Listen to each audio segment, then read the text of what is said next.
This is Rosen Institute's Your Law Firm, where Lee Rosen and Ned Days cover management, marketing, finance, and new technologies for building the practice you deserve. Rosen Institute members received this episode early, as well as exclusive segments on getting your business expenses under control, an answer to a member question about getting staff to follow systems and processes, and this week's episodes on Vision Quest, your chance to reset, to refocus, and to finally build the practice and the life that you actually want. Get access to everything you're missing at roseninstitute.com/join. Here's Lee Rosen. It's good to be with you today from Fort William, Scotland, where we are staying in a castle. This has long been a dream for my wife. She has wanted to stay in a castle, and we're doing it. Now, technically, our room is in the castle's walled garden. It's cheaper out here than it is in the main building, but we had breakfast in the castle. We've been sitting in the lobby part of the castle, so I am claiming that we are staying in a castle. I met a tour guide the other day who was quick to throw a bit of cold water on our whole castle adventure with what I thought was a touch of hostility. He insisted that this castle that we're staying in is not a real castle at all. He says the building down the road is the real castle, but whatever. It looks like a castle. It feels like a castle. As far as I'm concerned, if you've got stone walls and turrets and a full Scottish breakfast on the menu, well, then you are in a castle. So we are staying in a castle. It's time for your tech tip. A question I get a lot is about the best way to use AI as an index or knowledge base for all of the existing data and documentation that you have built up over the years. Asking ChatGPT a question to see what Reddit says the best answer is can be useful, but what would be better is loading in training manuals, employee handbooks, the hundreds of blog posts you've created for your website, and specifics about your firm into a tool that people could interact with.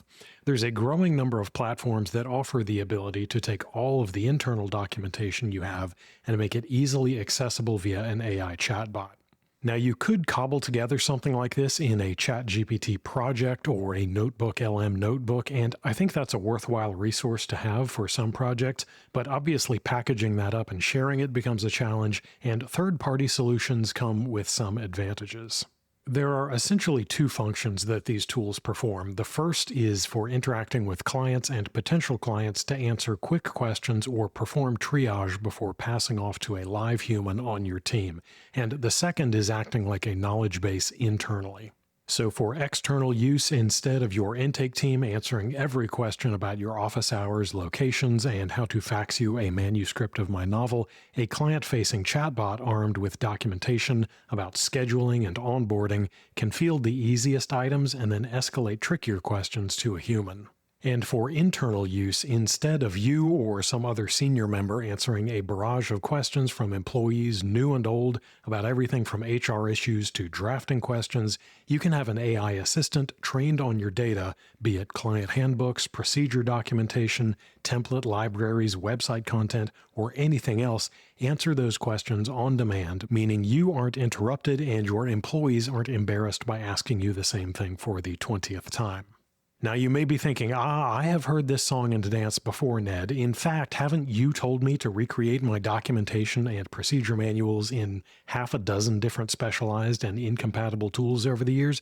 Perhaps, but listen, baby, I have changed. Things are going to be different this time, I swear.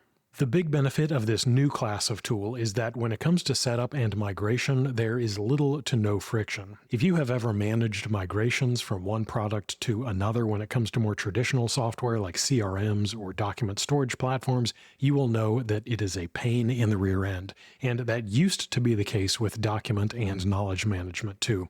Each platform had a particular way it liked things formatted, moving from Word documents to a wiki to a knowledge base platform to something else required reformatting or rewriting everything each time you wanted to make a move. The good news is that now we are past that. These days, those hundreds or thousands of pages of forms, documentation, and boilerplate not only don't require reformatting, you can generally just leave them where they are. You point these AI knowledge-based tools at a folder full of documentation in Google Drive or SharePoint or Notion or whatever else you are using, and it figures out the rest. You can update your documentation in place, and the AI assistant working from that data is always up to date. Now, I mention this for two reasons. One, this means it is very quick to get up and running. If you have a folder full of documentation somewhere, you are ready to go.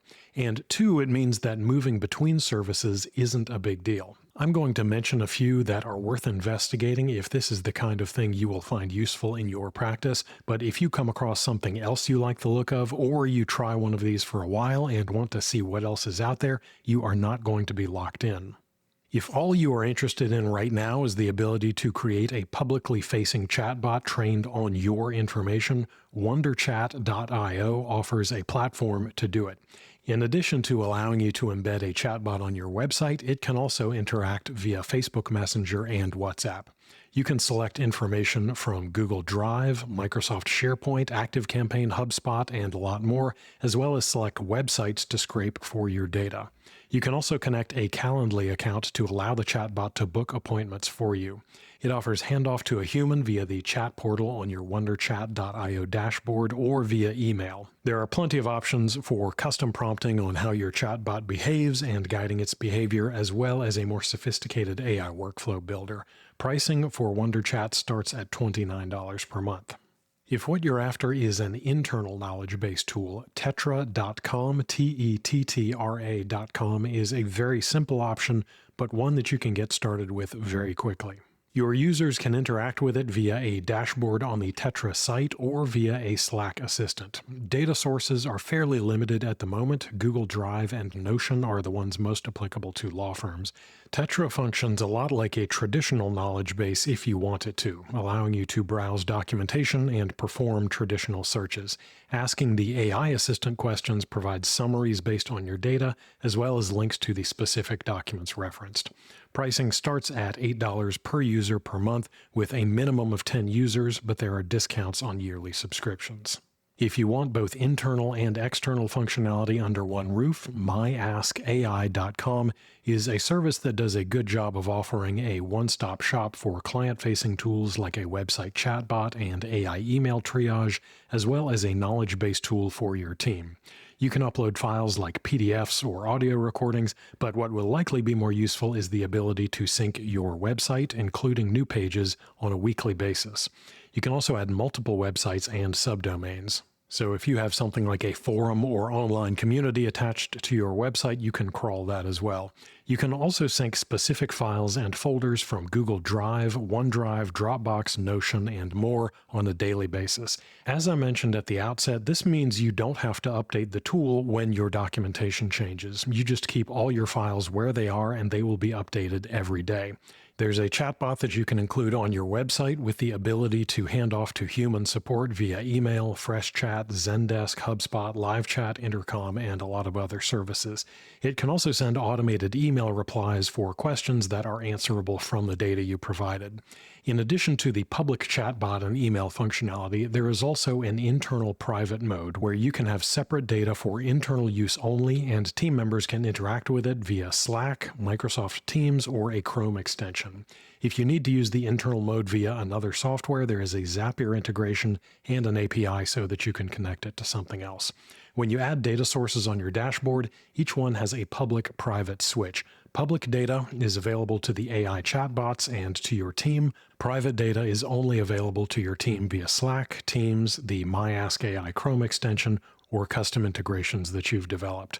Pricing is per interaction and starts at $149 per month for 1,000 interactions and 10 cents each for extra interactions. The Slack and Teams integration is an additional $49 per month. That doesn't come standard, but the ability to handle both internal and external tools with a single platform makes this an appealing option if you are wanting to provide this kind of functionality to your clients and your team. I'm Ned Days, and that's your tech tip. And now for your moment of concise advice. When it comes to marketing, most of us give up too early. We quit. We just stop doing something that likely would have worked. What we do is we jump from one shiny object to the next, hoping that the next marketing trick is going to be the one that saves us.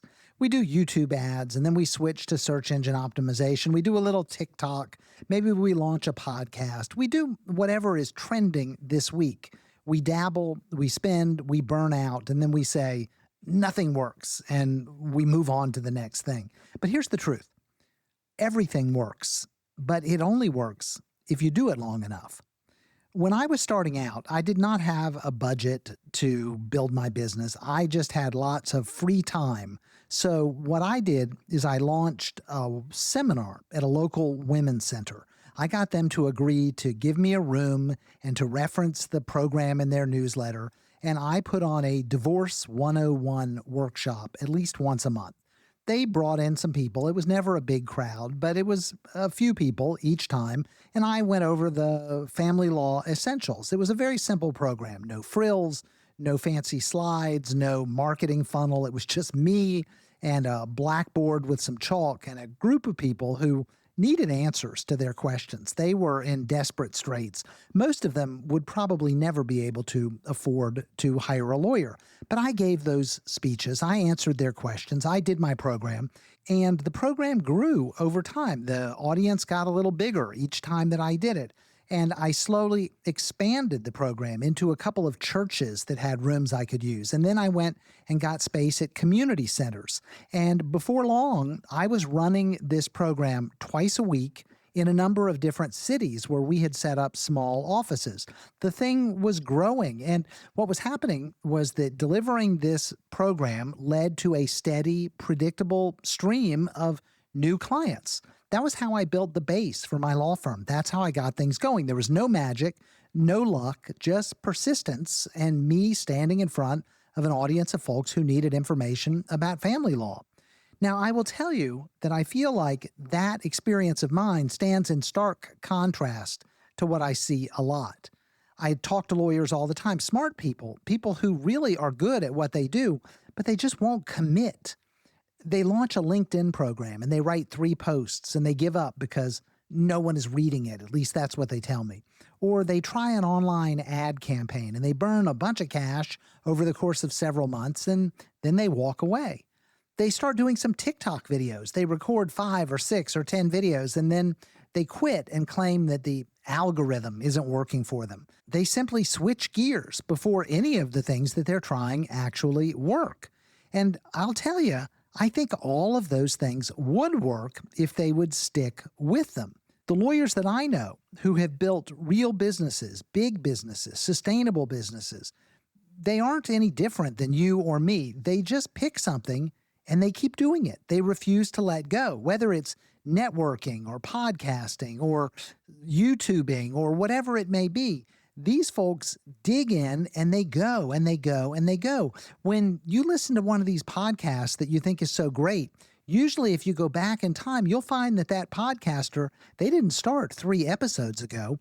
They started 5 years ago. They have been consistently getting better and better, building that audience, building that base of business. The person who is cranking out that newsletter started way back and has been consistent and persistent and sticking with it, getting it done. That person that's filling the room with seminars, they've run 50 of those seminars. They've been doing this thing week after week, over and over again, getting better at the seminar and building that audience, building that base that is making those seminars work. And the part of this that nobody wants to hear is that success, it compounds.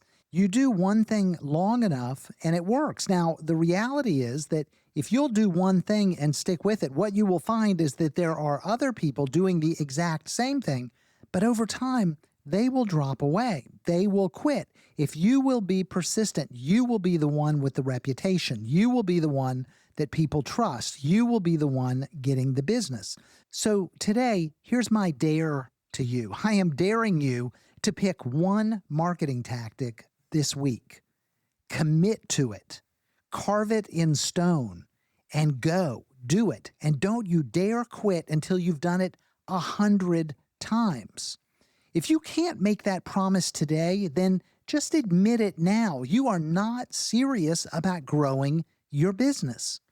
That kind of commitment is what it takes. I'm not saying this to brag, but I did those seminars over and over and over again. I could repeat my speech in my sleep. And I built that business into a multi-million-dollar law firm built on those seminars that most people would have laughed at as outdated, that most people would have tried and walked away from.